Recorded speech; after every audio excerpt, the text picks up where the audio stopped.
before you go ahead early on, see that bankruptcy attorney. and everybody, they seem to wait till after, and then it's maybe too late to get some of the help that we're talking about.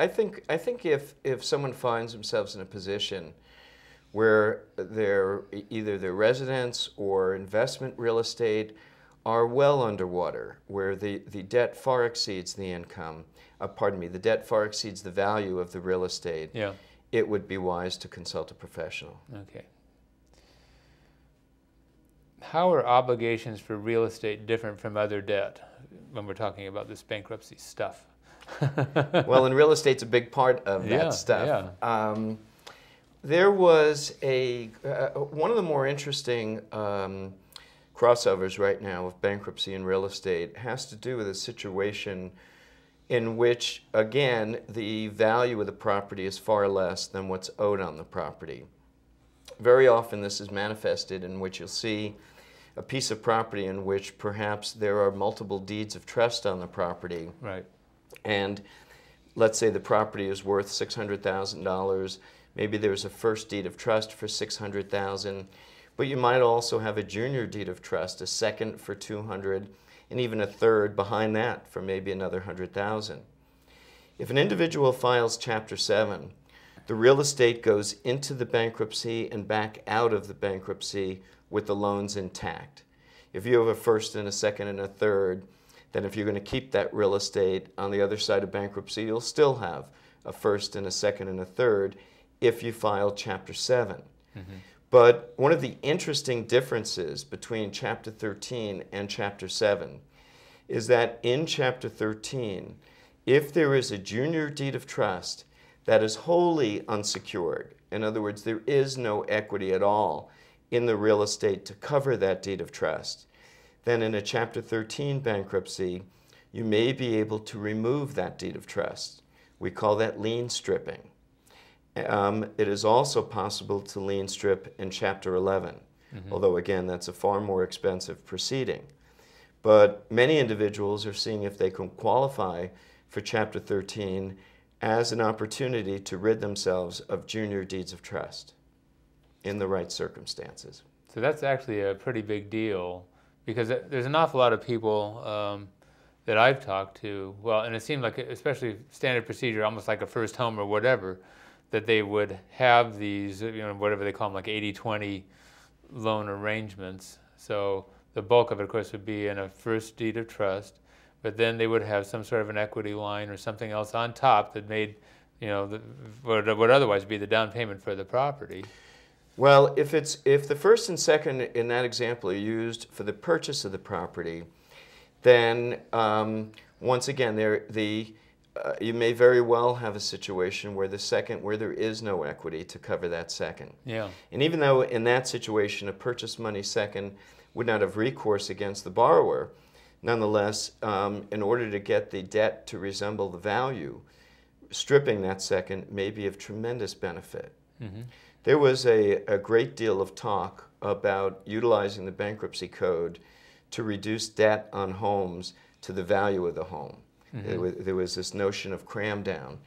That never made it through Congress. The banking industry is just far too strong. Mm-hmm. But this lien stripping is a very, very strong tool that we do have now in bankruptcy.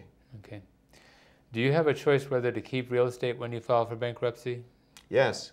In a situation in which is very common, where an individual may have real estate with no equity in it.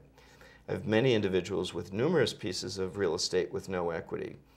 The individual in that case can determine whether they want to retain the real estate, even though it has no equity, or to let go of it. Basically, the bankruptcy court is only interested in real estate if it has equity in it.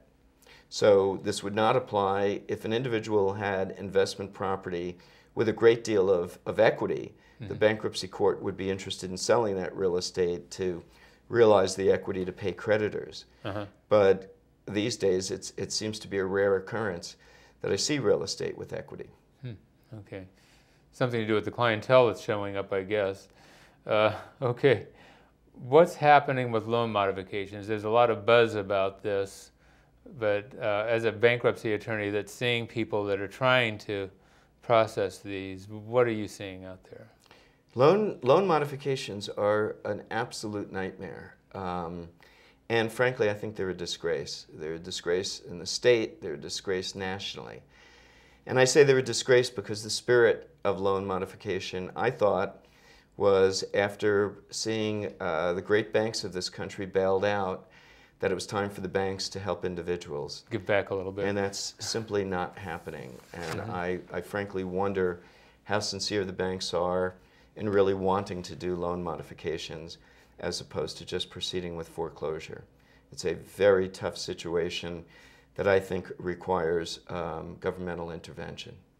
So, in a nutshell, for the most part, it's just not happening. Well, there are a lot of folks rolling big boulders uphill. I have heard of modifications happening. Unfortunately, I think if you look statistically at the number of loan modification attempts versus those that actually occur, it's a dismal minority. The one exception to that is that there is the government HAMP program, to the Make Houses Affordable program. The problem that we have in California is that the federal HAMP program does not apply if the loan, a subject loan, is over $726,000. In many parts of this country, probably a loan over $726,000 is unheard of. But in Silicon Valley, it's actually extremely typical. Yes. So many of my clients do not qualify for the federal assistance, and they're just left hanging on their own at the mercy of the banks. Okay. So we have a minute or so, maybe a minute and a half. How about a Dutch uncle summary or thoughts related to somebody coming to you to talk about bankruptcy? Well, the most important thought is you are not alone. And I urge anyone in this situation who is losing sleep and feeling enormous stress over debt to understand that, as I said before, it's not the lowest level of our society who's having to look for relief.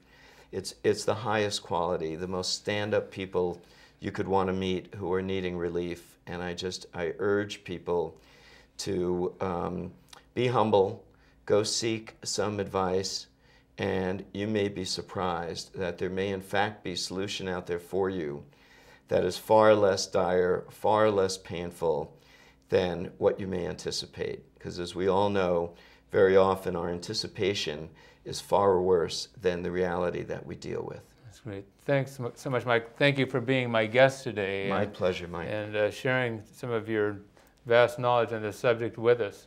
So folks, there are a lot of people that are hurting out there, and so we hope that you've gotten some value from this interview today, and maybe some hope, and that you will seek that legal advice. And I hope you can join us next time on Financial Insider Weekly.